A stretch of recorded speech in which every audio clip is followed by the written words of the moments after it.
Eu falei, o primeiro homem que apareceu, eu vou casar pra provar pro meu pai que eu sou uma menina boa, que eu sou uma menina que chegou. 5 meses de namoro, conheci, namorei, noivei e casei. 5 meses, eu não sabia nem o sobrenome do cara.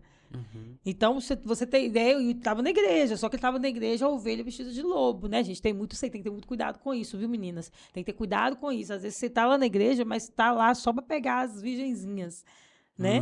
E aí foi aonde começou a destruição, porque aí eu não sabia quem ele era. Perguntei à minha sogra, ela falou: se você quiser saber quem ele é, pergunta para ele. E eu não vou no seu casamento, porque na hora do seu casamento eu vou estar no meu quarto orando, porque eu sei quem é meu filho. É o que eu queria provar. E muitas vezes você vê os adolescentes aí com revolta, eles querem provar que eles conseguem. Que eles usam tanta palavra negativa, vou provar que eu consigo, aí vai da forma errada. Aí foi aonde eu conheci esse rapaz e 5 meses namorei, noivei e casei. Meu pai falou não, falei sim. Declarei, vou casar com ele, pronto. Mas no meu casamento foi um velório. Entrei de cabeça baixa, meu pai de cabeça baixa, a gente não conseguia sorrir. Porque tudo que é feito debaixo de desobediência gera maldição. Sim. Porque o caminho da bênção, né, até o tema desse livro, né? O caminho da bênção é o caminho da obediência. O caminho da desobediência é o caminho da mão. Escolha. Você escolhe a bênção ou você escolhe a maldição. Tem dois caminhos. Você escolhe. E eu escolhi a maldição, que quando você desobedece os pais, você violou o primeiro mandamento com promessa, que é honrar pai e mãe para que prolongue os seus dias na terra. Então, graças a Deus que Deus foi lá e resgatou a tempo, né? Mas ao tempo que vai se perdendo, né?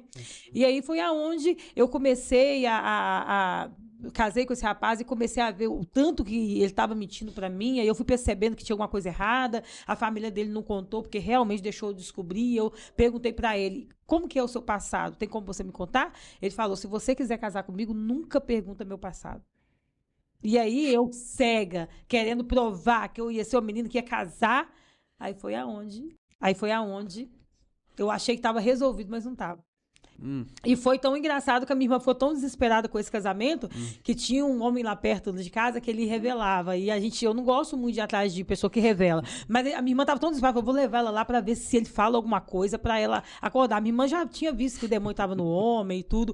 Aí quando vai lá nesse pastor do fundinho de quintal mesmo, né, o lugar que ele morava lá, a igrejinha dele, aí ele fala: que isso, é de Deus demais, Deus está falando, já era para ter casado, é de Deus esse casamento. Aí minha irmã: eu tenho certeza que esse homem tem endemoniada, ela viu que era coisa do demônio. E aí, quando pensa que não, esse pastor que me deu essa revelação, depois de uns dias, de um pouco tempo, ele morreu com 5 tiros.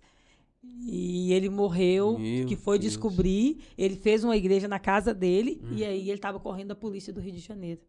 Então, aí eu casei, mesmo assim, a minha irmã viu que ia dar tudo errado, mas infelizmente eu fui e falei: se o pastor falou, esse pastor falou, deve ser mesmo, porque na verdade eu estava doida para casar. Né? Eu não queria obedecer, eu já tinha decidido que eu ia desobedecer. Na verdade, é como eu quisesse vingar do meu pai, entendeu? Sim. E aí a pior coisa que tem, né? E aí foi aonde eu desonrei o meu pai para isso, e depois que eu casei, eu fui descobrir. Depois de 1 ano e meio, ele começou a aparecer em casa à noite com a boca seca, olho vermelho, roupa tudo cheio de mato. E aí, depois, nesse tempo, meu pai falava comigo. Aí meu pai deu até uma casa pra gente morar, deixou a gente morar numa casa que é do lado da nossa casa, e todo dia meu pai falava: a casa vai cair. Eu não conheço ele não, mas você vai descobrir. Você já casou debaixo de desobediência, você vai ver quem é esse rapaz.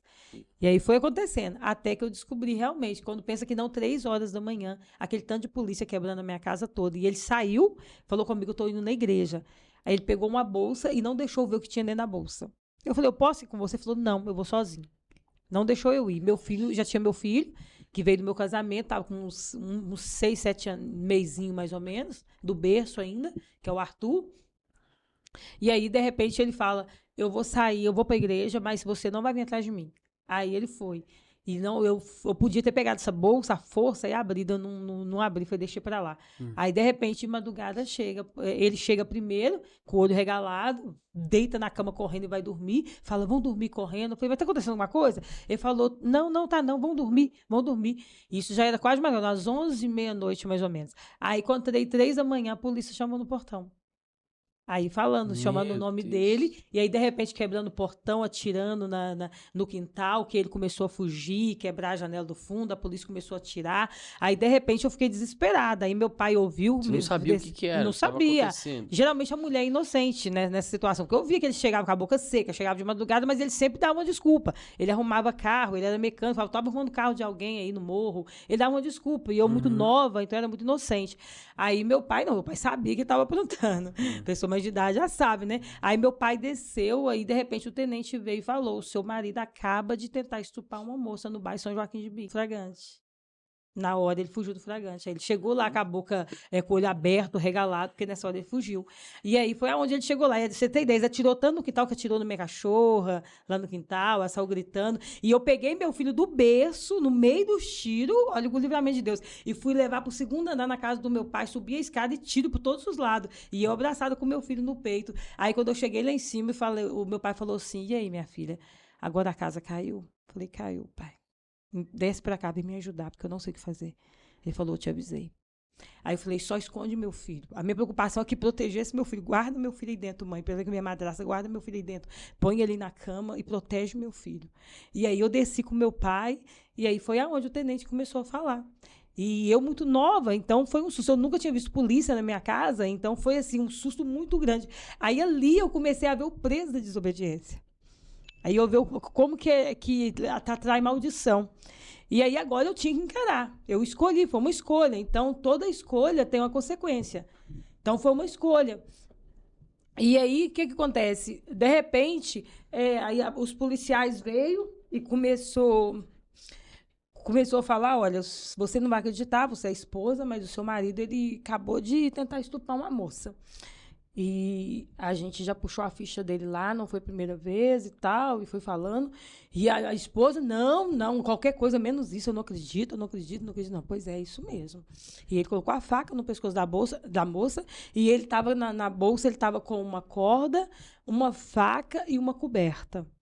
Tudo na bolsa dele e a Bíblia. E que eu falo com você, de Deus não se zomba, porque a Bíblia, ele falou, você sabe por que nós achamos ele?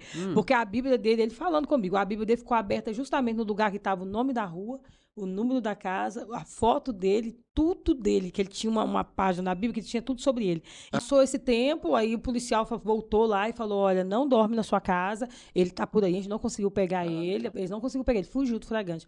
Aí não dorme lá no seu pai, que ele vai voltar aqui. A gente não sabe como é que ele tá, e realmente ele voltou, a gente ouviu a luz acendendo e tudo, voltou, eu não voltei lá, e esperei no dia de manhã. Ele deixou uma carta pedindo perdão e tudo.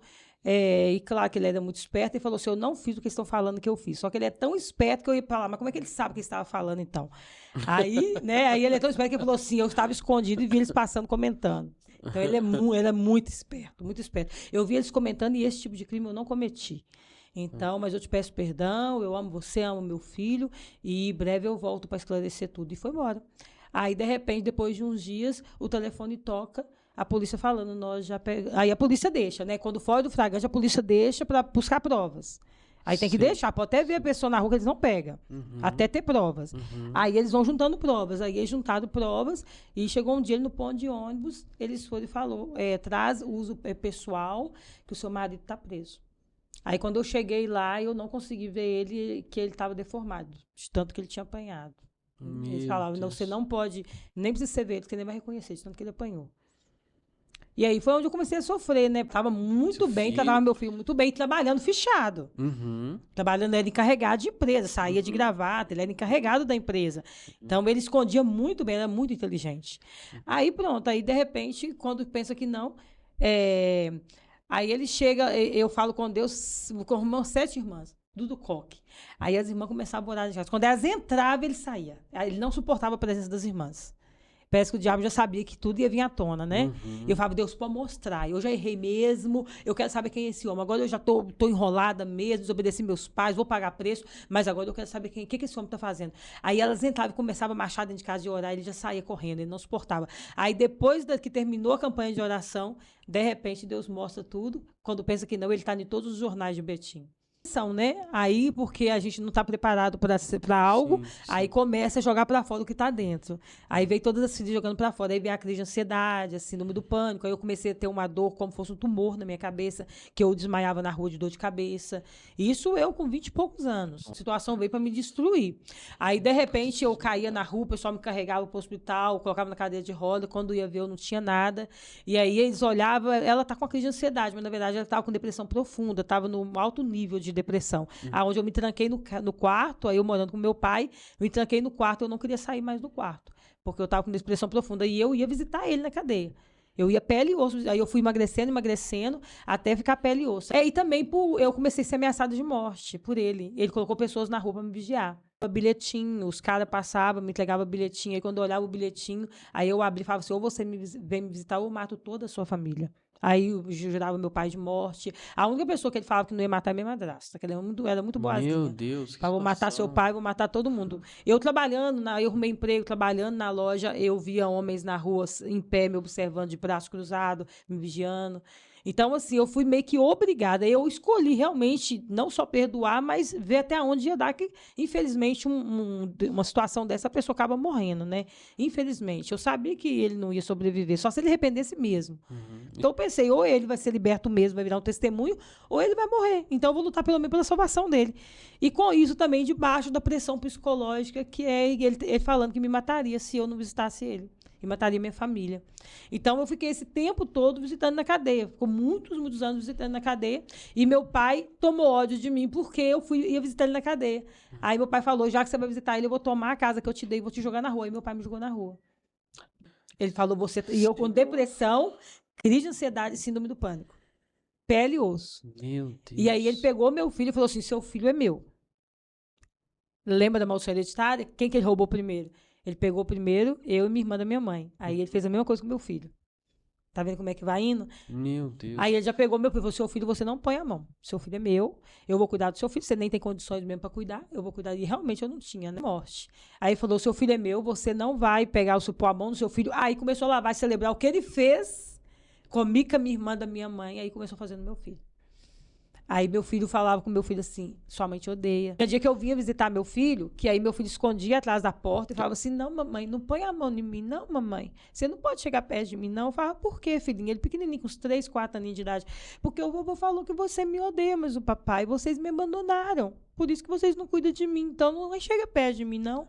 Aí foi aonde começou a doer mais, porque eu tinha que, outra coisa, eu tinha que trabalhar para me sustentar, mesmo com depressão, crise de ansiedade, síndrome do pânico, eu tinha que trabalhar pele e osso e ainda cuidando do meu filho, não podia ficar perto do meu filho. Eu tinha que cuidar de lá e de cá. Teve dia de eu ligar da minha madrasta, eu ligar, ô mãe, minha madrasta, eu chamava ela de mãe. Hoje ela já não é viva mais não. Ô mãe, deixa eu falar com meu filho.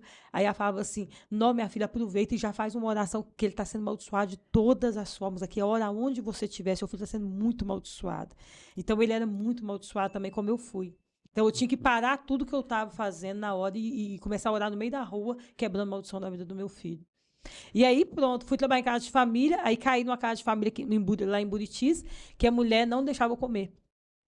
A mulher não deixava, ela falava, você vai fazer só esse tanto de comida, vou colocar na mesa, aí quando der 1 hora você vem recolher as azedas. Essa lá eu fiquei só 1 semana, porque ela não deixava eu comer.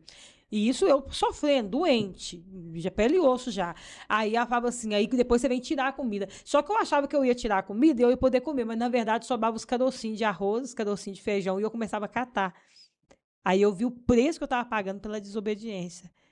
E foi tão lindo, Rafael, que eu sabia que eu estava pagando o preço. Eu falava, pai, só não me mate. Eu vou me levantar. Por favor, não me mate. Isso aqui vai virar testemunho. Eu sempre falava, eu sei o que está acontecendo, eu estou pagando o preço, mas não me mate, me deixa viva. Porque se eu ficar viva, eu vou contar. E é o que está acontecendo. Dor de cabeça insuportável, era igual um tumor na cabeça. E não dava para explicar a dor de cabeça. Eu caía, desmaiava de dor de cabeça. E aí foi aonde eu tinha pratinha, eu tinha levado umas pratinhas e eu comprava pão com salame para me conseguir trabalhar nessa casa.